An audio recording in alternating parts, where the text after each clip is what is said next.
When you were growing up, were you ever told to eat your vegetables? When you were in math class as a child, did they tell you to show your work? That's because sometimes things are more important than they are obviously exciting or controversial. And in the next number of weeks, we are entering a period that is essential for the future of the Jewish people worldwide and here in Canada. That is because we're entering the time of a World Zionist Congress election. Now, you may wonder, why does that matter to us? What is at stake? At a time like this, it's very essential. Randy, take it slow on the slides. I'll let you know when I'm ready. That the World Zionist Congress takes place every 5 years, and it began at the beginning of the Zionist movement, a time where in that period where democracy and democratic forms have been essential at protecting the life and rights of the Jewish people throughout the world. Now, Zionism to many of us may sound like some kind of movement at distance from us, but in fact, it is something that affects each of us directly, because as we can see, Zionism is not about the kind of politics that we see in the news every day. It is instead about the shared future of the Jewish people throughout the world. And that we as a people, the decisions we make, the things we do, and the way we treat each other and act together has an enormous impact on the future of the Jewish people. So when we say the word Zionism, what we really mean is, what does the future of the Jewish world really look like? And the way in which that's decided in a practical way is when there is, every 5 years, the parliament of the Jewish people, the World Zionist Congress, which creates the structure through which the Jewish people, to some degree in the land of Israel and throughout the world, behave toward one another. Now, when we hear the word Zionist Congress, usually what we think of is this. We think of the early origins of the Zionist movement, where beginning in Switzerland and then moving beyond that for generations before and through the establishment of the State of Israel, there was an organization of people in history books who decided what it is that the structure of the Jewish people should be like. And when the State of Israel was established, that Congress, in many ways, really divided in two. One Congress, the Knesset, the parliament of the State of Israel, and then the World Zionist Congress continued as really the structure that helps define how the Jewish people worldwide will understand each other and ourselves and our future. So today, it's not supposed to look like this anymore. It's supposed to look like that. That last year at the Walk with Israel, which Temple is very proud this year to be the launching point for this year's Walk with Israel, what we saw was what we need in a time like this. What we need is an awareness that Jews always have and always will disagree. The Jews will always have different religious and cultural experiences and viewpoints. But at a time where anti-Semitism and anti-Zionism are at their peak in the world, we need to stand together. And the World Zionist Congress historically has been a way in which where we work and we discuss and we fight a bit, with all of us having the shared goal of building the future for all Jewish people.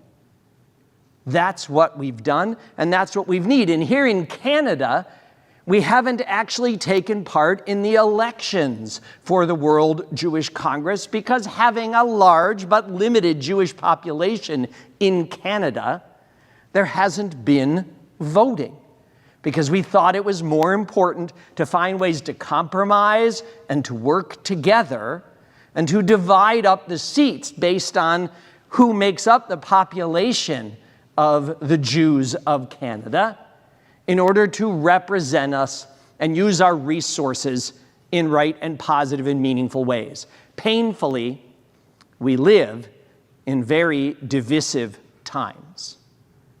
In times where there are those who are part of the Zionist movement who are focused more on some members of the Jewish community being recognized and others not, some winning and others losing, and that is very problematic for the Jewish people. And so as a result, this intolerance that we see very much and exported from certain factions in the land of Israel has created a time where the Congress of the Jewish people matters more than it has in the past because of conflicts within the Jewish people. And allow me to be very specific. In 2016, in the land of Israel, this display was left outside of the Reform synagogue in Ra'anana in Israel. That is a knife with fake blood, and those are the names of my Reform colleagues and yours, who were threatened for living out their vision, pretty much in this room, our vision in general, of what Judaism and the Jewish future should look like. Now, in 2016, when that happened, the Jewish federations of North America condemned what took place. The Israeli government condemned what took place. And then, as tends to happen in our world, everybody went back about their business, assuming that somehow a condemnation might make a difference.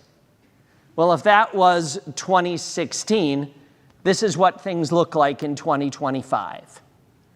That on Erev Yom HaZikaron, the day of Israel Memorial Day, one of the holiest days of the Israel calendar for Israeli Jews, there was an event taking place at that same synagogue in Ra'anana. And instead of extremist cowards in the middle of the night leaving knives outside the synagogue, a mob of hooligans, Jewish hooligans, in this case formally affiliated with the local part of the Likud party, a centrist right party that is represented by the Prime Minister of Israel, gathered because they had read misinformation about what was happening in the synagogue and believed it was up to them not just to stop a program, but to break into the synagogue and assault the individuals who'd gathered in a Reform synagogue, to participate in the streaming of a program that had happened for 20 years and was happening in Tel Aviv. People in our movement who visited and spoken in this congregation were physically assaulted and had to go to the hospital for treatment. Well, the idea of an assault on a synagogue is scary enough. There has been no statement from Jewish federations. There has been no statement from any leadership nationally in Israel, except for the local leadership in Ra'anana in Israel, who basically said, "You ain't seen nothing yet." This is a proof that in any community, including within the Zionist community, when we ignore extremism, it grows and becomes more dangerous.